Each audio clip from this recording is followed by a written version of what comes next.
everybody. Steve Harvell with Creative Ventures, and welcome to Over Coffee. You know, I'm a movie guy. I've been to the movies almost every weekend since I was about 10 years old, and based on an estimate of numbers, I may have seen about 150,000 movies. Doesn't make me an expert, but I have a good fan-based knowledge. You see, to me, movies are the ultimate visual art form, and they have a rich history. In 1895, the Lumiere brothers showed 60 short little films that were about a minute long to the public. It was the first time anyone had seen something like that. They were basic images, moving images, and they were a huge success. In that same year, Thomas Edison would create the kinetoscope, having movie pictures become an international sensation. That was the year that the first pay-to-see a movie hit Madison Square Gardens. By 1903, The Great Train Robbery became the first plot-driven movie at a blistering 12 minutes. In 1905, the first movie theater opened in Pittsburgh. And in 1915, D.W. Griffith's Birth of a Nation not only gave us the birth of our country, but gave us a birth of an entire industry. The movies became the movie industry.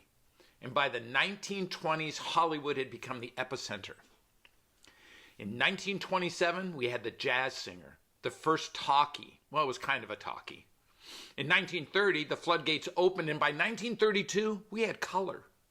Color in the movies. With the advent of the VCR and the DVDs taking a big leap in time, a lot of the viewing moved home, thanks to Blockbuster and the Friday rush to get the latest released videos, VCR tapes. Then COVID hit, devastated the theater industry. Most people saying it would never come back, but come back it did. You see, right now, between 8 theater chains, they're going to invest $2.2 billion in the next 5 years in the physical spaces, involving 2,000 theaters and about 40,000 screens. They're creating premier movie viewing experiences. Think IMAX, or maybe even think the Sphere in Las Vegas. Why? Well, there's a good reason for it. Take this for just a second. Deadpool Wolverine did $1.3 billion at the box office, making it the highest grossing R-rated movie in history. And Pixar's Inside Out 2 did $1.7 billion, making it the most profitable animated film ever made. So here come laser projectors and immersive sound and gourmet menus so that you can have a tall, cold one and have your nachos or burger while you're watching your movie. Now, I don't care what kind of movies you like. Maybe you're an Oscar person who just watches the movies that are nominated for Oscars, mostly depressing. Then you might be an MCU person, and maybe Iron Man is your ticket to getting out and going to the movie theater. Or maybe it's Jurassic Park, which they're making, God, I don't know how many Jurassic Parks they've made, but there's a new one coming out this year.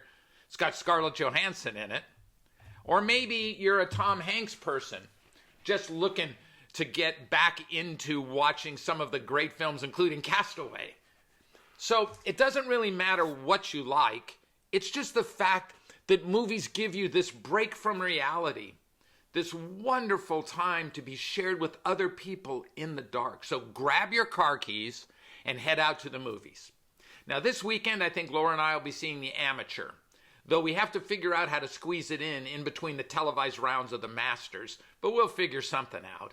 So at the end of the day, take a little time, enjoy your popcorn, get a Dr. Pepper, have a good time, escape a little from the overwhelming elements within the current reality sphere of the world, and you'll fall in love with the movies again.